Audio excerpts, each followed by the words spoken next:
Bon, alors je vais vous parler, je viens d'intervenir dans cette table ronde avec grand plaisir, merci aux organisateurs. Je vais vous parler de mon petit dernier, qui est Les structures du tarot, paru chez Liénard, Code 9, l'éditeur donc de Michel également, que vous avez vu passer, ou qui va passer juste après moi, je ne sais pas comment ça sera agencé. C'est un livre sur le tarot, j'avais publié en 2009 ou 2006, je n'ai pas la date précise en tête, un ouvrage qui s'appelait Les sources du tarot, qui établissait que le tarot ne venait pas du tout du Moyen-Âge, mais était une survivance de l'Antiquité, tout comme l'alchimie ou tout comme l'astrologie. Ce sont des choses qui sont passées à travers le rouleau compresseur chrétien et les dogmes interdisant les alternatives, qu'elles soient paganistes, qu'elles soient de toutes sortes. Il fallait débaptiser, ou plutôt rebaptiser ce qui pouvait pas être, rebaptiser ce qui pouvait l'être et détruire ce qui ne pouvait pas être baptisé. La formule est de Bonvin et Triou dans leur livre sur l'héritage carolingien et mérovingien et les lieux de culte associés à l'époque. Donc le tarot, eh bien, c'est un instrument divinatoire qui vient de Chine, puisque au départ c'était des séries de 10 qu'on avait, on avait les nombres, on avait les bambous, on avait les épées et les roues également. Et puis vous aviez des séries de 4, donc qui ont donné les honneurs, qui sont les 4 vents, les 4 points cardinaux, etc. Donc c'est exactement un décalque de ce qu'on a appelé le mahjong. Le mahjong étant un terme d'un Américain qui a fabriqué ça au XXe siècle. Ça s'appelait, je ne vais pas vous le dire en chinois parce que je vais dire une bêtise, mais on a toutes les sources là-dedans et les références.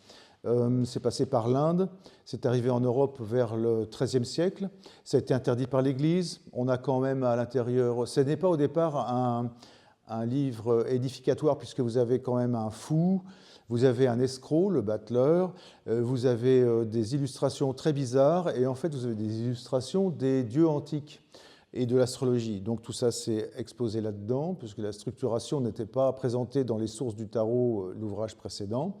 Vous avez, pour ceux qui s'intéressent au tarot, vous avez quelques exemples de tirages. Vous avez le sens des lettres, qui sont les sens hébraïques, bien sûr, ce sont les 22 lettres hébraïques. Et à un certain moment, d'ailleurs, il y a eu sans doute une réduction. On était sans doute dans un système de 12 et 12 qui a été réduit à 22.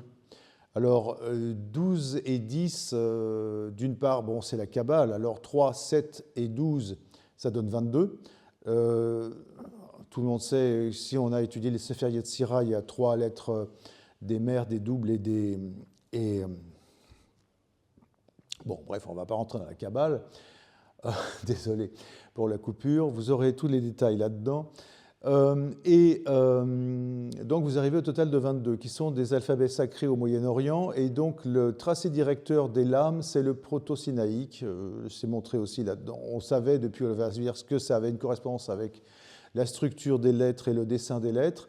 Le dessin des lettres est effectivement derrière le dessin des lames. Vous avez une réduction donc probablement de 24, donc les 24 signes du zodiaque par 2, jusqu'à 22 qui sont les 22 lettres hébraïques, qui ont été opérées on ne sait pas par qui. Apparemment ça a été diffusé, apparemment les anciennes versions ont été corrigées. Il y a une possibilité, on se rappelle que c'est possible de faire des réductions de système, puisque par exemple le Sefer Yetzirah était probablement... le Sefer Yetzirah, mais décidément je bafouille. Les séphirotes étaient probablement 12 au départ et sont arrivés à 10, sachant qu'il y en a toujours une 11e date qui est cachée. Il y en avait peut-être probablement 12. J'avais trouvé une fois le système des 12 à Londres et puis je n'ai pas acheté le truc et je m'en mords encore les doigts aujourd'hui. C'est dommage, mais c'est toujours comme ça. Et donc, le structure du tarot, vous avez, je travaille actuellement aussi, alors je suis assez inclassable, je travaille sur la maçonnerie bien sûr, et donc j'ai sorti les 7 degrés de l'initiation. Là, je renvoie à ceux qui ont pu le lire et qui ont pu en dire des avis, puisque ça parle d'une origine postulée, d'une survivance également, avec des traces, mais puisqu'il y a des survivances qui viennent aussi, peut-être des Templiers, c'est très compliqué, puisqu'on n'a pas de source, on n'a pas de traces, et le ménage a été fait, en plus, comme on dit. Donc on n'a que des supputations et des corrélations possibles ou pas possibles, mais enfin rien de certain, donc rien sur lequel se fonder. Et mon prochain travail sera publié du moins, puisque je travaille encore sur autre chose, puisque le travail est terminé, sera publié peut-être sans doute chez Liénard. Ce sont les conditions de la survivance, donc ce qui se passe entre notre décès et ce qui se passe ensuite, c'est-à-dire le bardo, sachant que toutes les cultures sont réincarnationnistes. Platon lui-même était réincarnationniste, il parle de la réincarnation dans 8 dialogues sur 36, ce qui est pas mal, ça fait un obsédé de la réincarnation. Et ce travail est donc sur ce qui se passe entre le décès et la réincarnation.